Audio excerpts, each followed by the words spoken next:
রবীন্দ্রনাথ নজরুল আজ ভাঙা ফ্রেমে পড়ে আছে। সাহিত্য মরে যাচ্ছে, বন্ধ হচ্ছে প্রকাশনী। বইয়ে পড়ছে ধুলো, ছেঁড়া বইগুলো পড়ে আছে মেঝেতে। ঝাঁকজমকপূর্ণ বইমেলায় এমন পরিস্থিতি কেন? বিদ্যানন্দন প্রকাশনী কি জানাতে চাচ্ছে?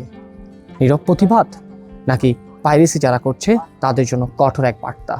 সতর্ক বার্তা হোক কিংবা নীরব প্রতিবাদ হোক, সে বিষয়ে বিস্তারিত জানবো আজকের প্রতিবেদনে।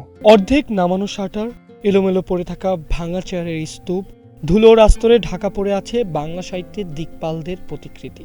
প্রথমে দেখে একে পরিত্যক্ত কোনো গুদাম মনে হলেও এটি মূলত একটি শক্তিশালী বার্তা।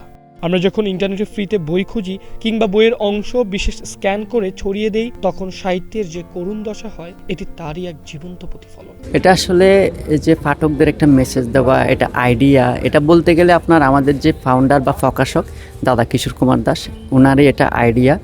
তো এখানে আমরা আসলে এই স্টলটা অভিনব বা যাই বলেন, এই স্টলটা করার মাধ্যমে একটা আমরা পাঠকদের বা একটা সাধারণ যারা আমরা বই প্রেমী আছি তাদের একটা মেসেজ দিতে চাইতেছি যে আমরা যে এই যে লেখকরা পাইরেসির শিকার হচ্ছে, আমরা এগুলো থেকে বিরত থাকি।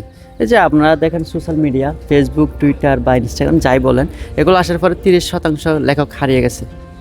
তো আমরা দিন শেষে বলবো, একটা মেসেজ দিব, লেখক বাঁচাতে বই কিনুন, পাঠাগার বাঁচাতে বই কিনুন, সাহিত্যকর্মীকে বাঁচাতে বই কিনুন এবং প্রকাশক বাঁচাতে বই কিনুন। এটাই আমাদের মেসেজ।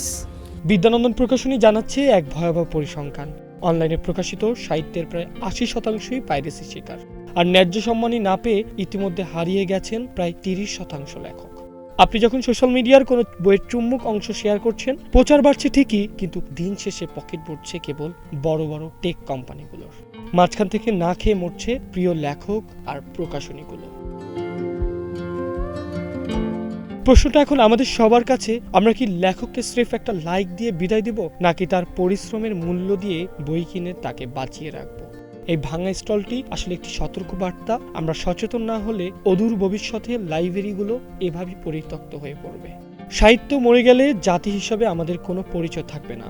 মেলায় কেবল ঘোরাঘুরি নয়, বরং আসল বই কিনে লেখক আর প্রকাশকদের পাশে দাঁড়ানোই এখন মূল, বলছে প্রকাশকরা। ফেসবুক, টুইটার, ইউটিউব, ইনস্টাগ্রাম এসবের ভিড়ে পাইরেসিকে বলি না, সৃজনশীলতাকে বলি হা।